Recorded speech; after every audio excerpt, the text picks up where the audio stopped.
yung tire pressure natin na ideal para sa kotse natin, eh nandito yan sa may pinto. Yan o, naka-sticker yan mga paps. Yan, makita nyo dyan. Okay? So dyan yung makikita yung tamang tire pressure para sa inyong kotse. Well, depende sa kotse kasi yung tire pressure, no? May mga kotse na iba yung PSI sa harap, iba yung PSI sa likod. Nag-iiba rin yung PSI pag nagiging loaded yung sasakyan. So sana tignan nyo mabuti yon. Now, kung sakali man na nakaka-experience kayo na sobrang tagtag ng inyong sasakyan, dun sa recommended na tire pressure, pwede mo naman bawasan yan kahit isa or dalawa.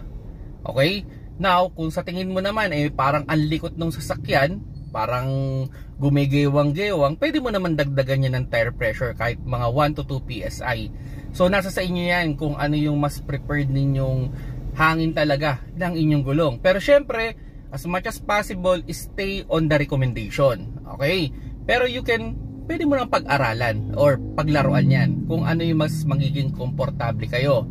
Ang pinaka-notes ko lang dyan, wag naman masyadong under-inflated. Kasi pag under-inflated yan ay may mga chance na sumasabog yung gulong or mabilis numipes yung gilid ng gulong. Now, pag over-inflated naman, syempre pwede rin pumutok yan. Pero ang unang nauupo dyan ay yung gitna. Kaya yon, as much as possible, lagi nyong i-check yung inyong tire pressure. Kung everyday nyong ginagamit, sana at least mga once or every 2 weeks pinapa-check ninyo yung tire pressure ninyo para mas ma-maximize ninyo yung gulong, mas safe din yung pag-drive ninyo.